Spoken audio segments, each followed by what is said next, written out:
What up, what up, what up? It's Two Goat Thursday. We're the Two Goats. Steph, what's up? How you doing? Good to see you. Yo, I'm good. I'm good. Just enjoying the off season. The coaching carousel has been interesting, and it seems like it just got even more interesting. So yeah, definitely feeling it right now. Yeah. I couldn't imagine being one of the teams that actually needs a head coach because, like, we've had a head coach and have a head coach, and this is still stressful. Like, I'm constantly like looking at the, checking, okay, like the coaching updates and everything. And it's just like, oh my God. Like, please, can you guys just hurry up and You make your moves so, our pieces can fall where they need to fall? Because I you feel like don't we're just remember waiting that? on everybody else. You don't remember that season though, where like when we did hire Kyle, and we had to wait till like that was the year they went to the Super Bowl, Yeah. right? So we waited until like after that. Like that was Yeah. definitely nerve wracking, That but was tough. exciting. Yeah. I feel like, though, like, we all kind of felt and knew, like, that the That was 49ers the were just plan. waiting for them to get done so they could announce it. So, right now, I just feel like it's more stressful because, like I said, we're waiting on other teams. And, we were told by Kyle himself, like, we're going to use this time to interview so many people. And I don't know where those so many people are. So, like, we only have this short of a list of people to be looking at, and when one of them's involved in everything that's going on, it's like, oh my gosh. So let's get in. Well, first of all, chat, what's up? Happy Two Goat Thursday. Hope everybody's doing great. Drop those goats in the chat. Don, Rob, Throwback, Daniel Barry, Tech, Nathan, Collie, what's good? Appreciate you all. Shout out to everybody that's watching, to those that watch on replay, to those that are watching that aren't in chat. We appreciate you all just the same. Please make sure you guys are subscribed to both channels, Steph 49K and Faithfully in Vegas. We greatly appreciate it. Steph, so some news just came out.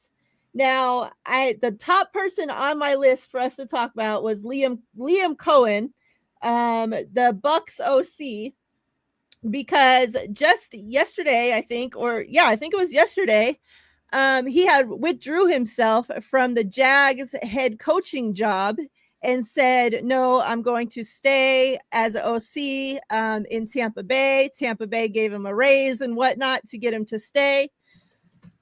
And then some news broke shortly after that the Jags fired Trent Baalke. Now, me, you, the rest of the entire world, I think everybody except for the Jags owner, thought that this move should have already been made. Like, why is he keep rolling over? Like, shouldn't you be starting fresh? Like, everything he's been tied to so far has fallen apart. Get him out of there. And then your first two top offensive candidates that you had interviewed thus far had one already taken another job and two withdrew. So I think then, the Jags owner decided, well, Baalke might be the issue here. So they parted ways. So, news now just dropped, and it says a dramatic turn. This is from Tom Pelissero. Liam Cohen informed the Jags on Wednesday he was staying in Tampa as OC on a new contract. But after the firing of GM Trent Baalke, the Jags reached out to see if Cohen would reconsider. Now, Cohen is in Jacksonville and appears to be headed towards a deal. Thoughts on the whole situation, Steph? I mean, I said it that when Liam Cohen seemed to be the best option left for the Jags after Ben Johnson had, said that he would take the Chicago job instead. I was happy. I was like, this is the best case scenario for the 49ers. But then he pulled himself out, and I was like, oh, dude, like that's the worst case scenario, because that suddenly then puts SALEH at the top of the list. Although we were hearing then after that, they'd open up their pool of candidates, and, it wouldn't necessarily be Saleh, but, Right.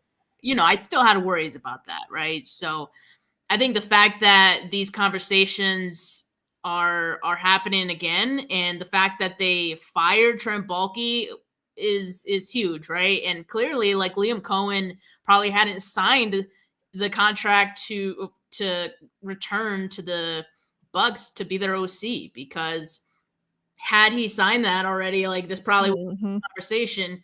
But I'm glad the Jags did something right for once, and I guess it was late, right? But still not too late to make a move for Better late than never. yeah, I mean, exactly, right?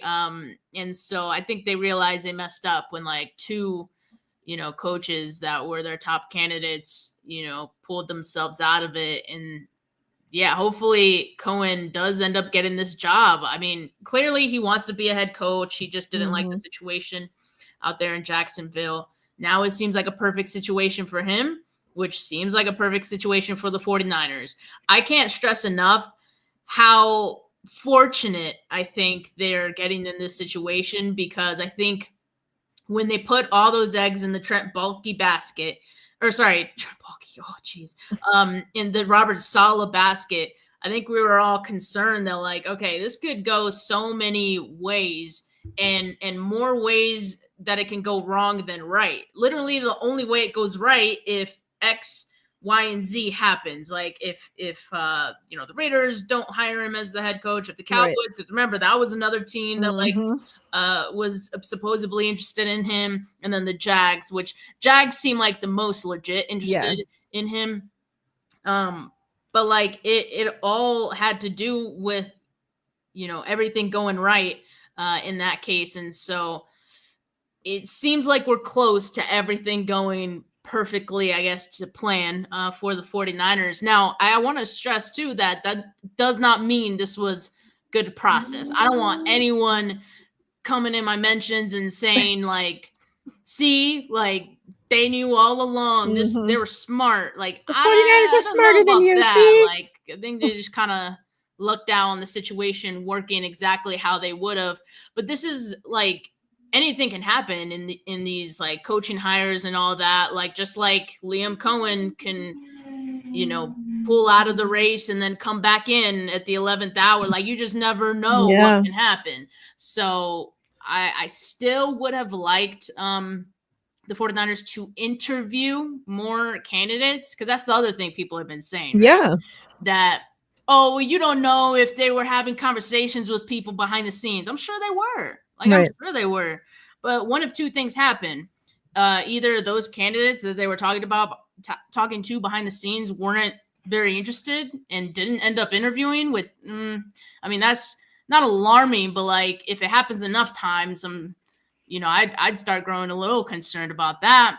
And, I think if they had just gotten more interviews, at least if the Robert Saleh plan did not go like they had hoped, they would have other people on the ready that they've already gone through the process of interviewing, instead of, like, waiting till the end. So, like, that was my thing. I don't doubt that there were conversations happening behind the scenes with other candidates, and there are other people they're interested in. But the principle, I think, of this process having gone the way it did, I still was not a fan, even if it goes perfectly to the 49ers plan. Yeah. And why is it that we hear about this team interviewing so-and-so, 30 different people?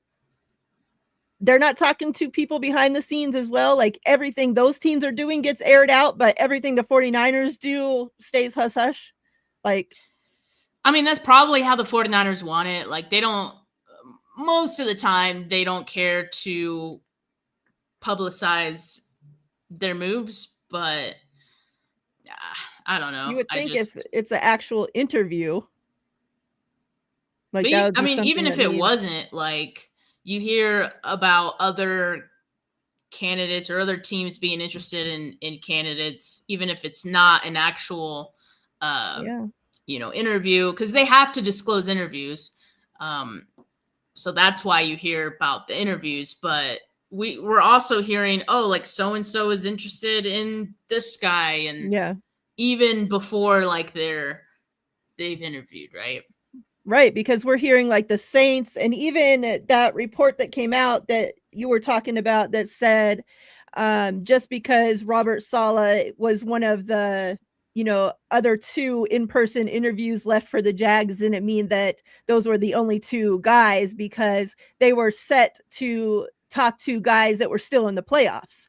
And it as well said that the Saints were interested in talking to like Kellen Moore and Joe Brady, who are both still in the playoffs, right?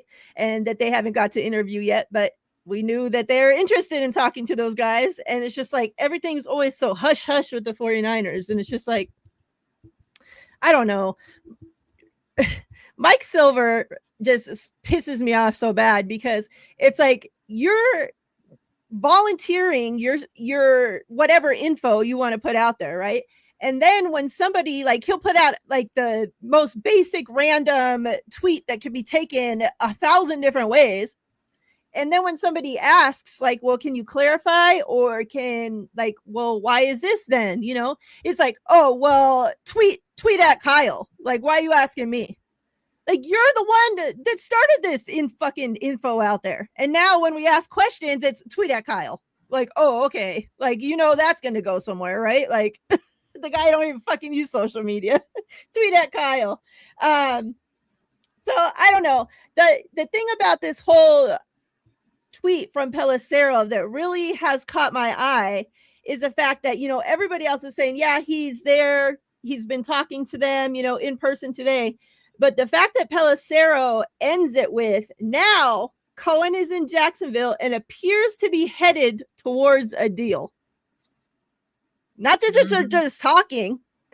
Oh, yeah. Like this has moved quickly. Yeah. And then also Diana Rossini a couple minutes ago tweeted, multiple text messages and phone calls were made to Cohen, and I'm told Tampa Bay has heard nothing. So he's ghosting them even. So this seems serious. Like this seems legit.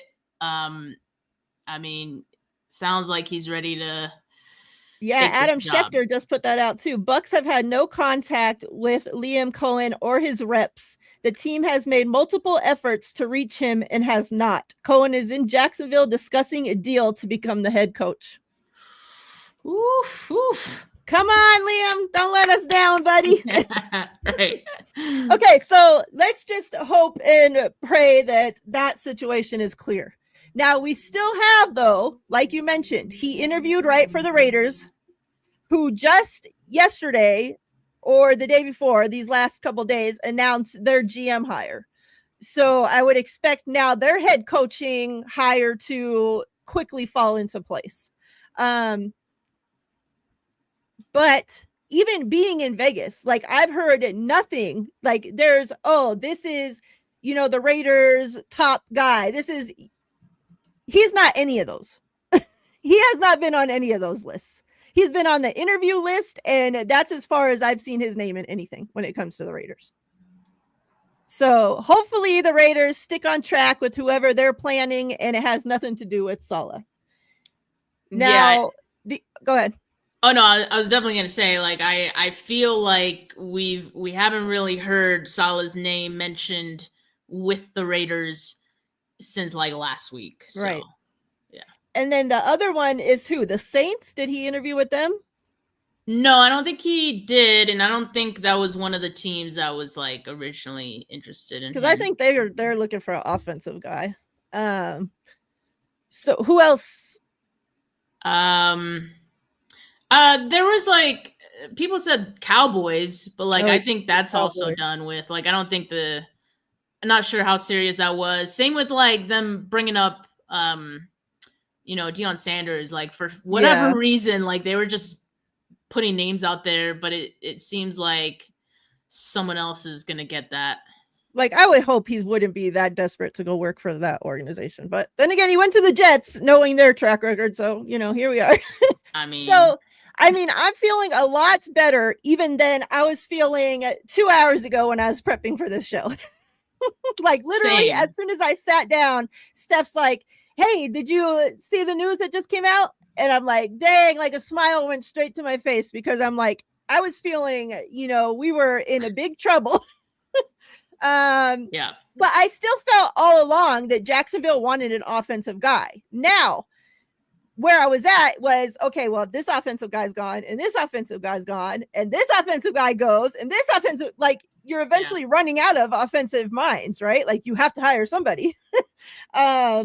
And he has ties to the Jags already, so that's why I've always thought that was the best chance of him getting a head coaching job would have been them, had everything else fallen right, around it. Now, hopefully the fact that they got rid of Balky, Liam says yes. The fact that he's like ghosting his employer that just yesterday made him the highest paid OC in the league. Not a good sign probably for them. I would hope that means that like he's very serious and Balky was the reason that he withdrew. And that shows you right there how like us 49er fans been banging the table knowing how shitty Balky is for fucking years. Now the Jags fans are finally on board, but it's sounding like, around the NFL, this might be coming a known thing that Balky might not be the GM that you want to work for. I mean, I think it's absolutely the known thing, but I think candidates, for the most part, would ignore it. But we've seen that they actually didn't and won't, right? Like, but I think in the first round of the interviews, like people were willing to listen and hear the plan from the Jags. And maybe hoping that there would be some wiggle room and some willingness to move on from Balky. And I'm sure early on they didn't want to, right? And now that they fired Balky, things are changing, things are heating up. So yeah, like I said, they finally did the right thing, the Jags, right? And so if they could get this done with Cohen, it would actually be pretty good for them, and it would be good for us. So that's definitely what I've been rooting for this whole time. Now I'm going to come to this real quick. Tanya, what's up, sis? I see you. This comment right here. Now, I haven't been even considering him going to other teams that are looking for a DC.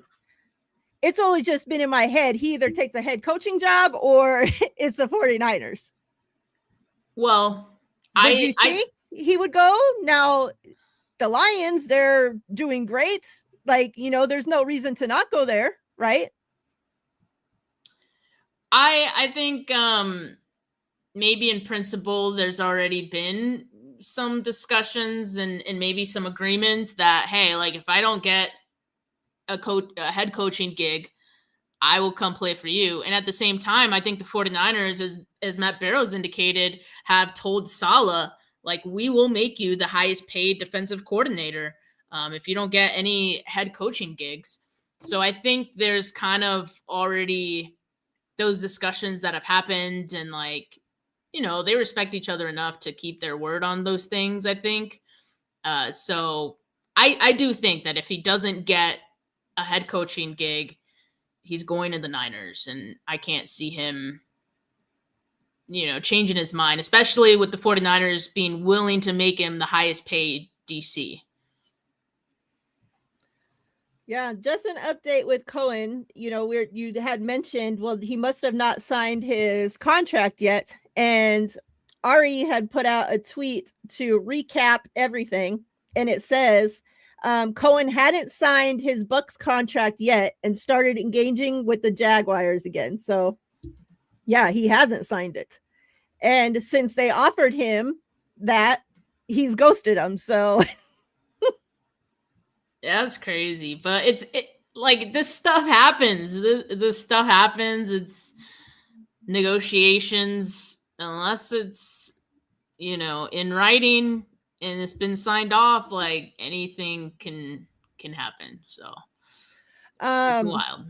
Now, there was other news that came out yesterday, and that was that might have been yesterday, the day before, I don't know. But that was that the 49ers were discussing in a building.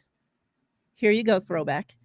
In a building, the thoughts or discussions of Pete Carroll becoming their defensive coordinator if Robert Saleh is unavailable.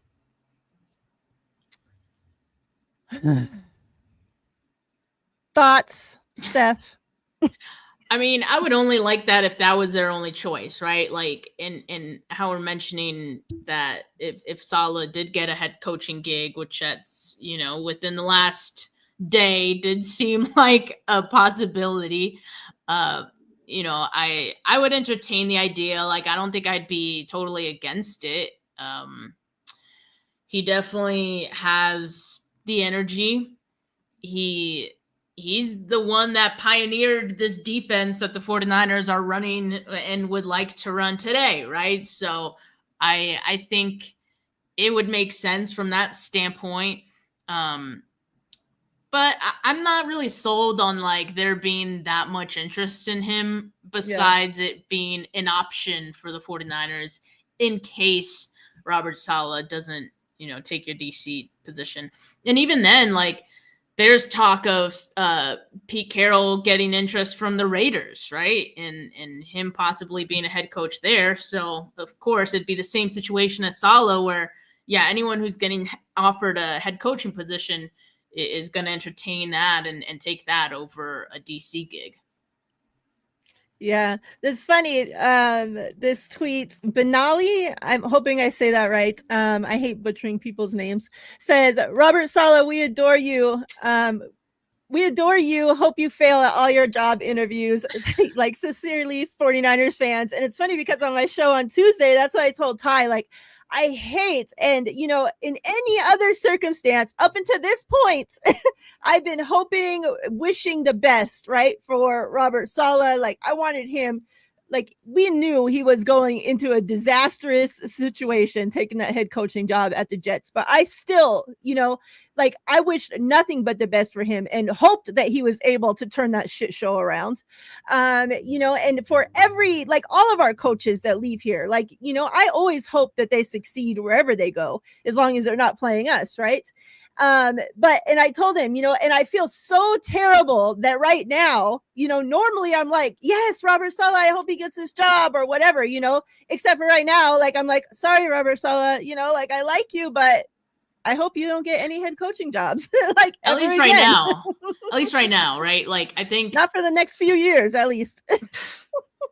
Well, here's too, like, I wouldn't want him to get a job that I think we all know would not be a good spot for him, which, like, especially that Jags job with Bulky there wouldn't have been very smart. Like, he wouldn't have lasted very long, I think we can assume. So I wouldn't have liked that for him. But yeah, I mean, even if he becomes a 49ers defensive coordinator, you know, he's going to continue to get head coaching interest. So that's the other part of it. Hi. What's up, ladies? How's it going? Good. How are you? Good. Oh man, I was stuck in some traffic. It was wicked out there, but all good. No. I was listening. Let's go, Liam. Let's go, Liam. Yes. Yes. What are your thoughts on this whole new development that happened so quickly now? Listen, bring Big Sexy back. I'm good for it. Like, whatever we got to do. Whatever we got to do. And I heard Pete Carroll, and I'm like, ooh, my spine just kind of arched. And if I can get over the yuckiness of what was just said, I don't know. I my phone cut off as I was trying to come onto the show right when you guys were talking about it. Did you guys get into your opinions on it yet? Steph gave hers. I don't know if I can really stomach that, to be honest. Right? Like, I'm petty. I have to see his gum chewing ass, like, on the side of the. And like, why do we have to keep like going backwards? Like, can we get somebody younger, somebody with fresher ideas, somebody new? Like, do we have to get like a fucking dinosaur in there? Like, Well, and plus, like, what's that dynamic gonna be like with Pete Carroll and Kyle Shanahan? Like, that's gonna be awkward, right? Like, an older person with more experience is now your defensive coordinator, and you are not as experienced, and you've not won a Super Bowl, and Pete Carroll has, and like, I don't know, is that a good thing? I don't know. I wasn't prepared for that comment when you said it, and I was like, woo. I don't know. I would like to think I could get over the pettiness, but I don't know that I could get over the pettiness. It's kind of like when Richard Sherman became a 49er. It's kind of like when Deion Sanders became a 49er. It's like when we lost Ken Norton Jr. to the Cowboys. Like it's that feeling. It's that ick. I don't know. It's ick. But didn't we all get over those? We did. Facts. We did. That's why I was like, you're catching me raw. I'm just gonna put it out there. That's ick. But I think you could make the argument of like he's won a Super Bowl, he comes with lots of experience, there could be collaboration. Like, the mature person inside of me says it could work. But the hardcore fan just says ick. now, what are your thoughts on this? Would you guys rather Carroll over Staley? Like, are we that far out on Staley? Or because I personally, I think I would rather Staley over Carroll. Mariah. Honestly. Mariah, would you rather the Chiefs or the Eagles, bruh? Like, that's what you're asking me right now. Why? Because Carroll has experience and has the ring? Oh. I mean, no, serious question. Like, you see Carroll as the Chiefs in that example? I guess so. It's just like I don't like either. I don't like Brandon Staley. Oh, okay. I don't like Staley, and it's like I can't pick. Like it's like double ick. Because I don't like Staley as a head coach, but I don't know that I'm that far out on him as a DC. What the hell did he do for us this year, bro? Like he wasn't our DC. He was just go in there and be stepped over boundaries. He was up there with Kyle. He was up Kyle's ass the whole fucking season. No, they even said from the jump, like he wasn't gonna be stepping over that dumbass's. You can't just bring him in to step like, oh, you're a first time DC. Let me come in and step all over your toes and rewrite everything that you got going on. That's not gonna happen. He had a DC. That was his job. Like, I don't know why Brandon Staley all of a sudden gets all the blame for what this dumbass did as a DC. Well, like, he was not a DC. That's like blaming Kyle for the Super Bowl loss in Atlanta. He wasn't the head coach. Yeah, I feel like my impression was because Staley had the background, right? Like that he was going to help. I don't know. Like in my brain, I'm not. Yeah. Yeah, I figured it was like, okay, so Sorensen doesn't have the experience, so like bring Brandon Staley in to like help with that. This was like, I guess my impression. I don't know. Is that what actually happened? Probably not. To your point, I don't know. I don't know what the hell he did. Like, I think I tweeted that. I was like, everybody's like up in arms about it. And I'm like, so can anyone tell me what Staley? Like, no one is blaming him. So I'm like, where he's got to get blamed for something unless it's just draining the wallet. Like, did he just drain the wallet? Is that what I don't know. That was a waste. Yeah. That's, I think, the biggest question, like a lot of us have coming out of the season about Brandon Staley was, what did he do? What was his contributions to this mess? Like, what part of his hands got dirty because of all this failure? Because even Matt Mayoko didn't know. And I think that's telling because, like, you would think a beat writer like him would at least know a little bit more than us, but he didn't know. And here's my thing. Like, I understand he wasn't the DC and he wasn't going to overstep over Nick Sorensen and whatnot.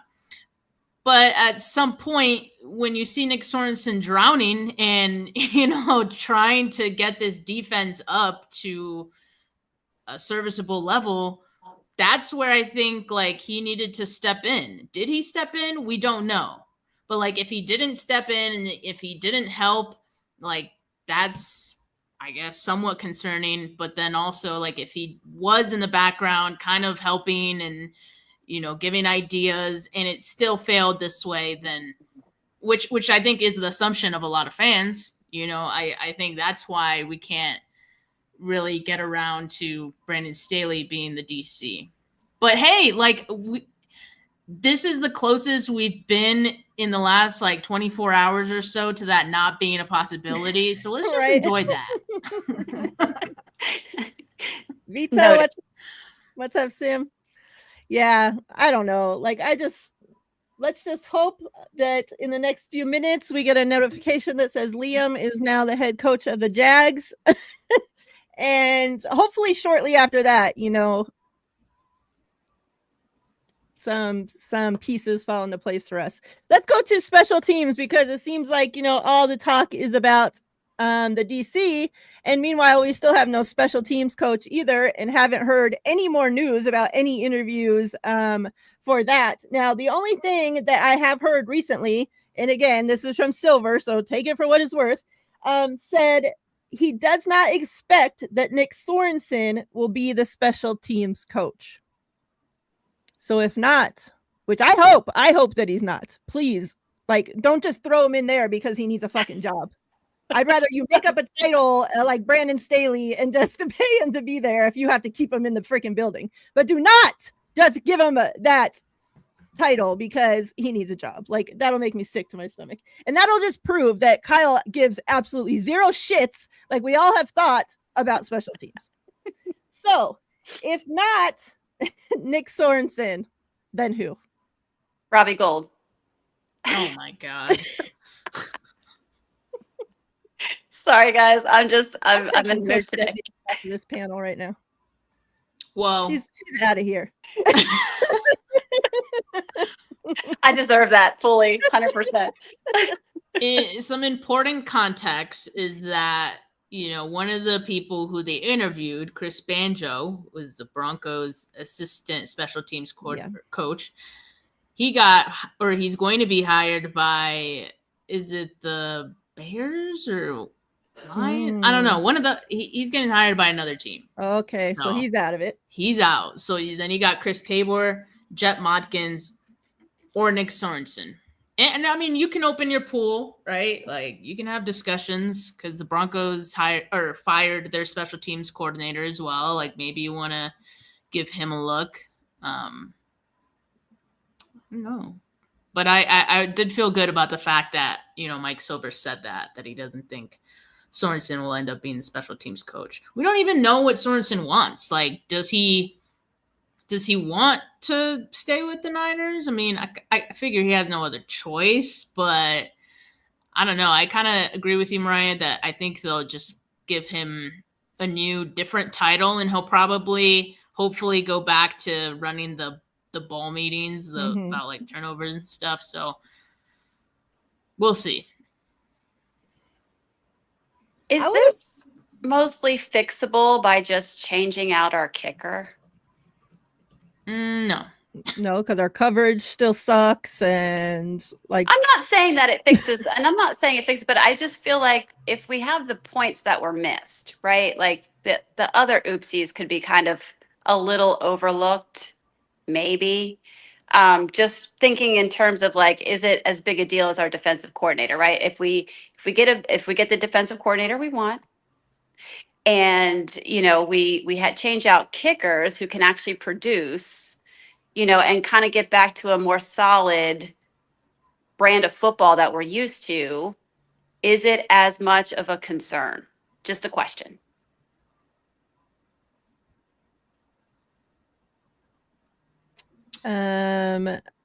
Like, obviously, like, the kicker position needs to be addressed somehow.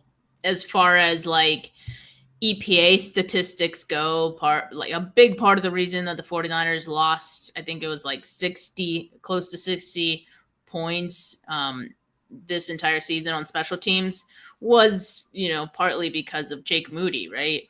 And the kicks that he missed throughout the season.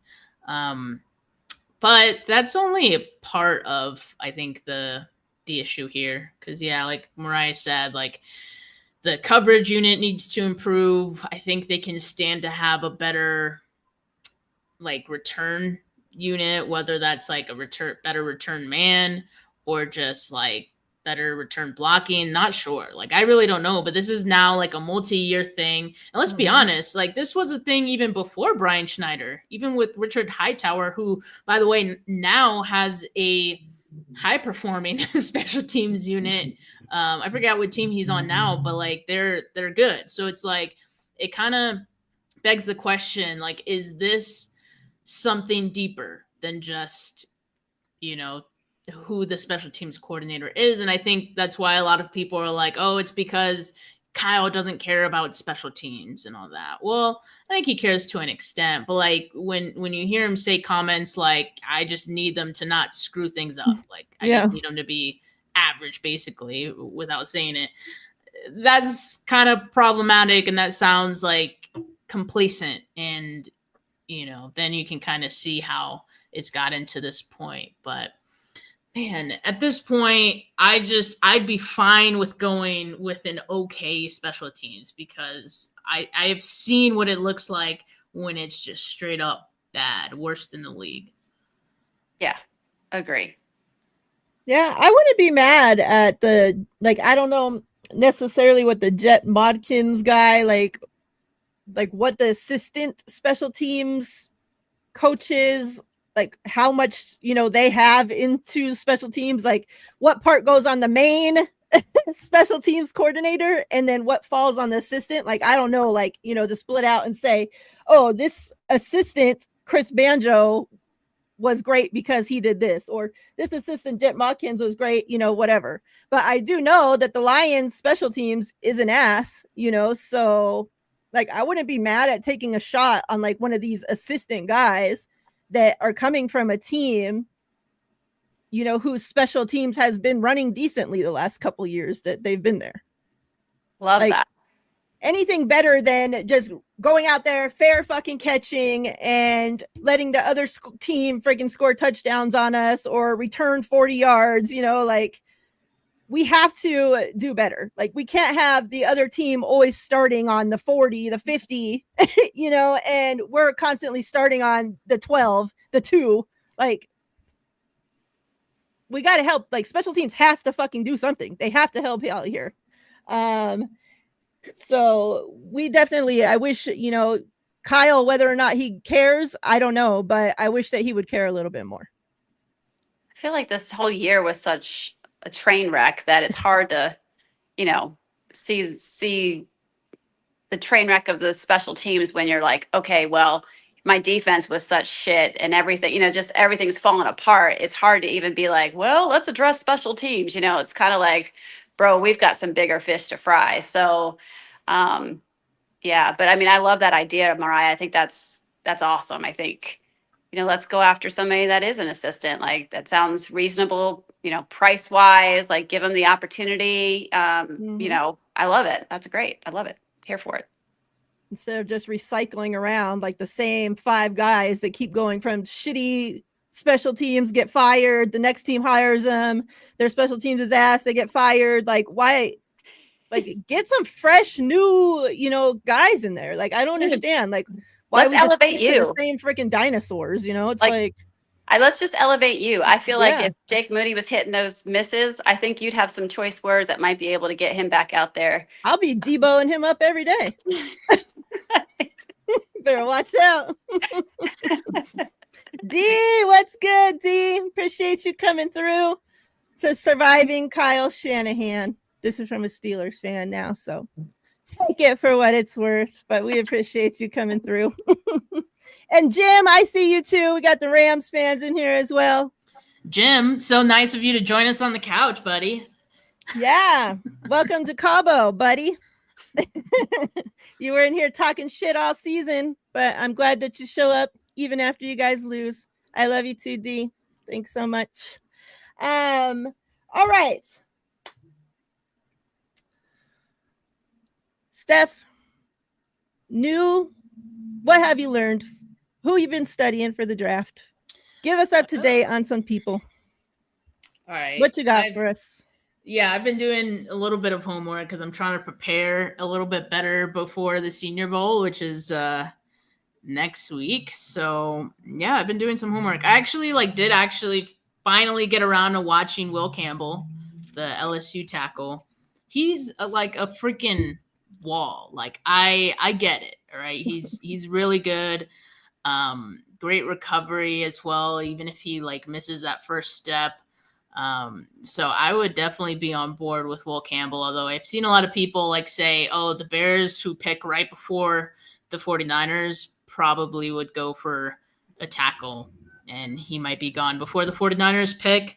But I've been doing like other homework as well. Not too much more, I guess, since the last time we spoke, but I did see, so this other tackle from UConn, Chase Lund, he's really solid, and, you know, he might be one that a lot of people might not know of right off the bat, but I think will get drafted pretty high, and people are like, who is that? Like, you know, because he's not from one of the big name schools, but definitely has like a strong base. Really, he moves really well for his size. Huge guy. He plays right tackle, and he would fit in with what the 49ers run, like zone scheme and all that. So I like Chase Lund. If you guys check him out, you should. But I do have I literally have a list of players that I like am going to be watching in the next couple of days. So I'll keep you posted. And then of course, like if we do this show next week, I'll definitely have some more names of who's showing out at the Senior Bowl. All right. You guys heard it. Check out those names. I did also see, let me see, because Brad had posted about someone earlier, and I saw a lot of people had been commenting that they really like this guy. Are you going to the Senior Bowl again this year? Yeah, I am. Yeah. So that'll be most of my content like next week. I don't know where it went, but if you guys are on X or Twitter or whatever and follow Brad, he posted about an offensive lineman earlier today, and there's tons of comments on it, but people are saying that maybe we could trade, like, you know, out to like pick 14, 15, 16-ish and get him there and like pick up an extra pick or whatever. But I don't know like how reasonable any of that shit is. Was it this guy Jonah? I don't know how to say his last name. Savanea? Maybe.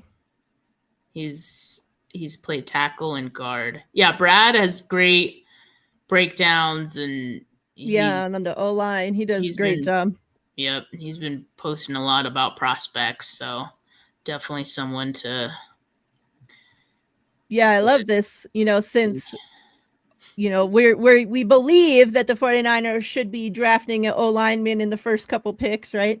So this is a great year for Brad to really be studying these O-linemen, because the 49ers should actually draft one this season. But, you know, we have thought that in years past. And exactly. They haven't. So every who really year. Knows? Will Campbell. Yeah, maybe that was it. No, that's the one I mentioned just now.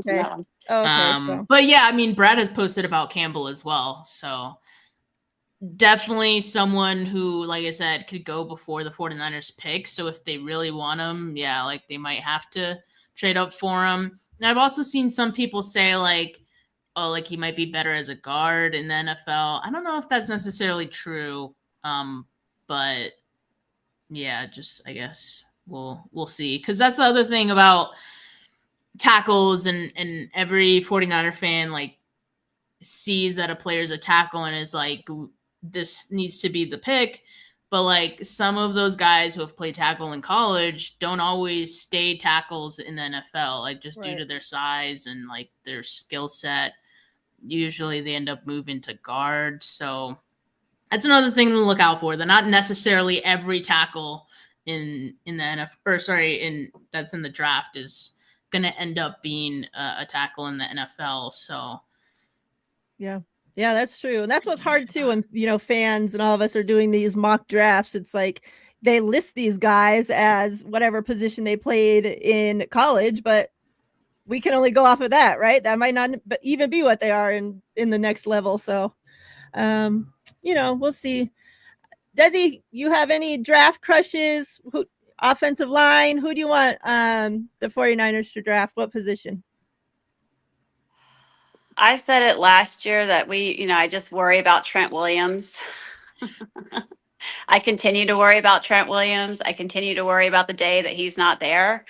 I think the argument could go either way, defensive line or offensive line. I mean, that was my pick last year and it didn't come to fruition. So again, like Trent, I mean, it's been such a tough year for him. And I don't know.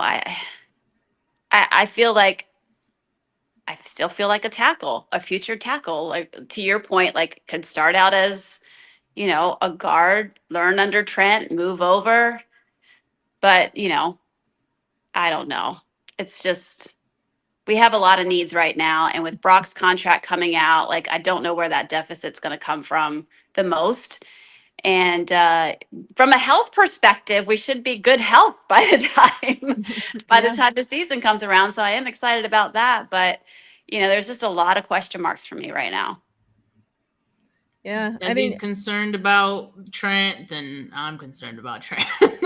Yeah, and that's what it says. Like you can't help but not be concerned about Trent because one, he's not getting any younger, and it seems like each year he misses more and more games because of whatever, like he's not like the body only lasts so long. So we can't think like, oh, next year he's going to play a full season or the year after he's going to play a full, we're probably never going to get a full season out of him again. Like, let's be honest with ourselves. We haven't. So, how many years? I know. Yeah. So we have to start thinking about, his replacement. So yeah, I definitely not mad at that. Sim says OT isn't nearly as big of a need as defensive tackle and center in his opinion. And Aaron Banks is probably going to leave. So we have a hole at left guard too. Yeah, I'm interested to see what happens with Banks because, he looked like he was on a great trajectory, right? And then all of a sudden, like this past year or whatever, he kind of wasn't that great when he doesn't have Big Trent next to him. And then with injuries and whatever. So I don't know if the 49ers would even be interested in bringing him back, like if they could get him on the low, and because we already know what he's capable of and all that, just as even if he's the backup, if you can get him cheap enough. It's not like he played himself into a huge contract, I don't think, with any other team. Somebody's just going to have to step up. Center is a great position. And I think about it like when we were last season, not the one that just ended, the year before that, when Christian McCaffrey was on his big run. Most of his production came on the left side of the O-line, right? So when you talk about the absence of the silverback, someone else has to step up because that's the foundation of the entire line. So yeah, your center, you could replace the center, but it all is contingent upon what happens with Trent Williams, because when Trent Williams is not there, it is not the same O-line, period. Like just not. So, it just depends on everything depends on what his production, what everything looks like for his season, looking forward to the 2025 season. Yeah. Sim says, and this, would be a good idea. Now, I don't know, if we're able to pay, a good, great veteran left tackle when we're paying our quarterback now. But he says, hoping we just sign a replacement veteran left tackle to continue the trend from Joe Staley to Trent Williams, from Trent Williams to insert another good vet there.